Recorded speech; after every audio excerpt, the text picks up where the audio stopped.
அந்த 22வது வசனத்தின் ஆரம்பத்தை இப்போ நம்ம வாசித்தோம். நமக்காக அந்த தேசத்தை சோதித்து பார்க்கவும். இப்போ கடைசியில் வாங்க, அந்த வசனத்தின் கடைசியை பாருங்க. நமக்கு முன்னாக மனிதரை அனுப்புவோம். இப்போ அவர்களுடைய மைண்டில் அவங்க கர்த்தரை விட மனுஷரை நம்ப தகுந்தவர்களாக வச்சுருந்தாங்க. காடை விட எங்களுடைய பீப்புள் தான் ட்ரஸ்ட்வர்தின்னு வச்சுருந்தாங்க. கர்த்தரை விட எங்கள் ஆட்கள் சொன்னால் நாங்கள் இன்னும் கொஞ்சம் தைரியமாக இருப்போம், நம்புவோம் அப்படின்னு. கர்த்தர் நமக்கானவர். அவர் நமக்காக ஒரு தேசத்தை வைத்திருக்கிறார்னா அந்த தேசம் நிச்சயமாக நல்ல தேசமாக தான் இருக்கும். அது செழிப்பான தேசமாக தான் இருக்கும். அது நமக்கு ஏற்ற தேசமாக தான் இருக்கும். அப்படி அவங்க யோசிச்சிருக்கணும். ஆனால் இவங்க இப்போ என்ன யோசிக்கிறாங்க? என்னதான் கர்த்தர் சொல்லியிருந்தாலும் எங்களுக்கு கர்த்தர் ஒரு மூணாவது ஆளு தான். எங்கள் சைடில் எங்களுடைய ரெப்ரசன்டேட்டிவா, எங்களுடைய பிரதிநிதியா மனுஷர் போய் அதை வேவு பார்த்து சோதிச்சுட்டு வரணும். இந்த ஒரு வேண்டுகோளை அவங்க மோசைக்கு வைக்கிறாங்க. மோசை என்ன பண்ணுறாரு? கோத்திரத்துக்கு ஒருத்தரை சூஸ் பண்ணுறாரு. மொத்தம் 12 கோத்திரங்கள்.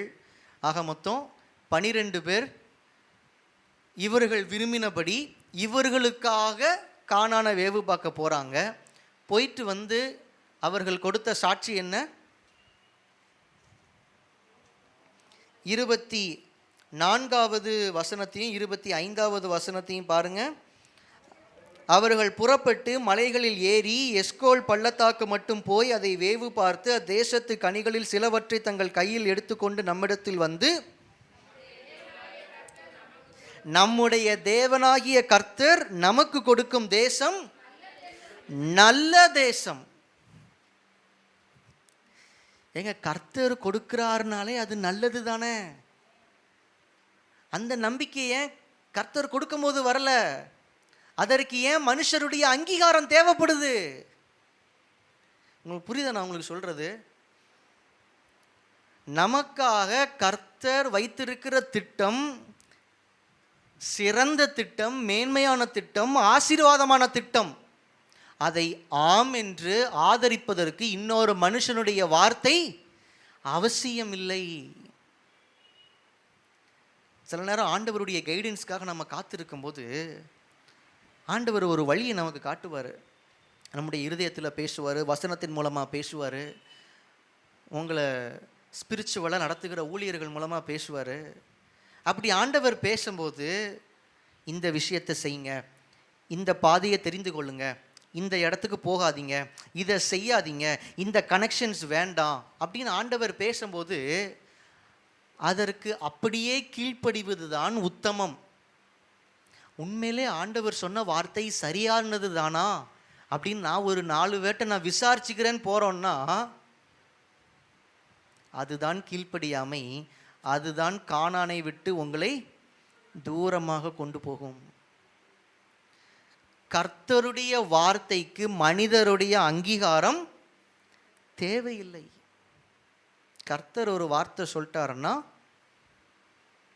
சொன்னது தான். என்னுடைய ஊழிய வாழ்க்கையில் நான் அதை அதிகமாக அனுபவிச்சிருக்கிறேன். ஆண்டவர் ஒரு காரியத்தை எனக்கு காண்பிச்சு, இந்த வழியாக போகணும், இப்போ இங்கே இருக்கணும், இந்த டைமில் இதை சூஸ் பண்ணணும்னு ஆண்டவர் நடத்துவார். ஆனால் என்னுடைய சர்க்கிளில் இருக்கிற ஒரு சிலர், ஈவன் சில ஊழியர்கள் கூட இல்லை அது சரியானது கிடையாதுன்னு சொல்லியிருக்கிறாங்க. ஆனால் நான் அதற்காக கர்த்தருக்கு நன்றி செலுத்துகிறேன். கர்த்தர் எனக்கு சொன்னது தான் அப்படின்னு நான் ஸ்ட்ராங்காக நின்றுருக்கிறேன். இதுதான் கர்த்தர் எனக்கு சொன்னது, அதை நீங்கள் அங்கீகரிக்க வேண்டிய அவசியம் எனக்கு இல்லை அப்படின்னு நான் நேரடியாக சொன்னது கிடையாது. மனசுக்குள்ளே நான் சொல்லிக்குவேன், இது கர்த்தர் எனக்கு தந்த வார்த்தை, இது கர்த்தர் எனக்கு நியமித்த பாதை. என்னுடைய ஊழியத்தின் ஆரம்ப வருஷங்கள்லேயே எப்படி எனக்குள்ள இந்த முரட்டுத்தனமான விசுவாசம் இருந்துச்சுன்னு இப்போ யோசித்து ஆச்சரியப்படுறேன். அதற்காக ஆண்டவருக்கு நன்றி செலுத்துகிறேன்.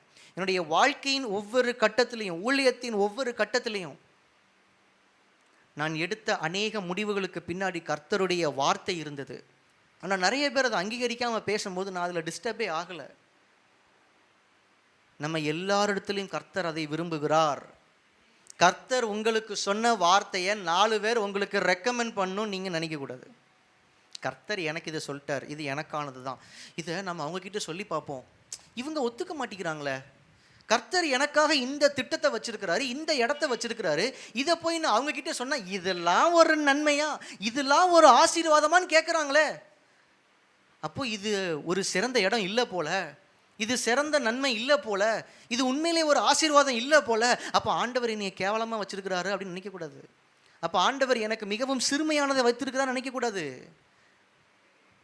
மனுஷருடைய அங்கீகாரம் நமக்கு தேவையில்லை. கர்த்தருடைய வார்த்தை நமக்கு இருக்கும்போது, ஒரு ஆமீன் சொல்லுங்களேன்.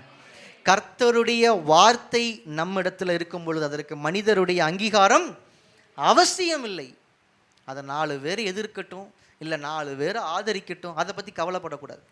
கர்த்தர் சொன்னார், அதை பற்றி யோசிச்சுட்டு இருந்தேன், அதையே ஒரு 10 பேர் சொன்னாங்க, அப்போ நான் ஸ்ட்ராங் ஆகிட்டேன். அப்போ நீங்கள் கர்த்தர் சொன்னதில் ஸ்ட்ராங் ஆகலை, அந்த 10 பேர் சொன்னதில் ஸ்ட்ராங் ஆகிருக்கீங்க. அந்த 10 பேர் மாற்றி சொல்லியிருந்தாங்கன்னா நீங்கள் இன்னும் கொஞ்சம் குழம்பியிருப்பீங்க, கர்த்தருடைய வார்த்தைக்கு கீழ்ப்படிஞ்சிருக்க மாட்டீங்க. கர்த்தர் சொல்லுகிற வார்த்தைக்கு மனுஷருடைய அங்கீகாரத்தை நம்ம எதிர்பார்த்திருப்போம்னா நம்ம கானானை தொலைத்து விடுவோம். கர்த்தர் நமக்காக வைத்திருக்கிற அந்த மேன்மையான ஆசீர்வாதத்தை தொலைத்து விடுவோம். நீங்கள் மனுஷருடைய அங்கீகாரத்தை எதிர்பார்க்கக்கூடாது.